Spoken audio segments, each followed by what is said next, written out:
Hello friend, দেখো সবাই ষষ্ঠী করছে। এটা আমার মা নতুন করে আমাদের বাড়িতে এটা করছে, যাতে নতুন করে প্রতিষ্ঠা করলো মা ষষ্ঠী।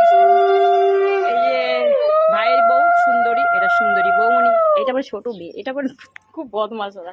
দেখো এই যে সুন্দর করে, এটা আমার মা, দেখো সুন্দরী মাটা ষষ্ঠী করছে, বাতাস দিচ্ছে মা ষষ্ঠীকে।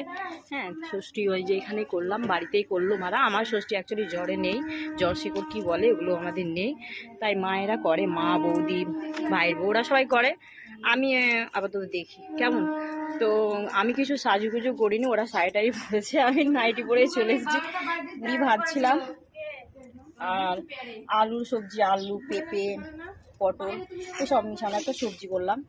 আমি বললাম তোমরা পুজো টুজো করছো, তো আমি সবজিটা বানিয়ে নিই কেমন। তো সবাই ভালো থেকো, সুস্থ থেকো, শুভ দুপুর। ষষ্ঠীর অনেক অনেক ভালোবাসা, তোমাদের শুভকামনা। বাইরাটা সবাইকে লাইক কমেন্ট করো।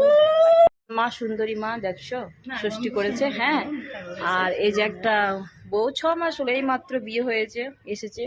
আর এই যে একটা বউ নতুন এসো, ষষ্ঠীতে সব এসেছে।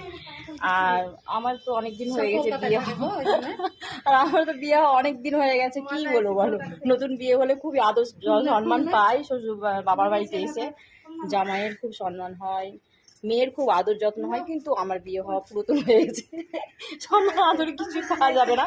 তো আমি ষষ্ঠী করি না, সাজুগুজুও করিনি। হ্যাঁ, তো এরাই করেছে, এরা আবার বই টই পড়বে, বাড়িতেই করলো ষষ্ঠীটা। যেহেতু আমাদের পাড়াতেই হয়, কিন্তু পাড়াতে গেল না, মা বলছে এত রোদুরো করেছে, আমাদের বাড়িতে তো সব পুজোই হয়, তো ষষ্ঠীটাও বাড়িতেই করে নি, ব্রাহ্মণকে জিজ্ঞেস করে আবার বাড়িতেই করলো। হ্যাঁ, তো তাই জন্য ষষ্ঠীটা হয়ে গেল করা, যে এটা করে দিয়েছে, উপোস করেছে। আর আমি করিনি তার জন্য। বা এটা খুব গরম পড়েছে দেখছো, এটুকুন বললাম, 2 মিনিটের ভিডিও।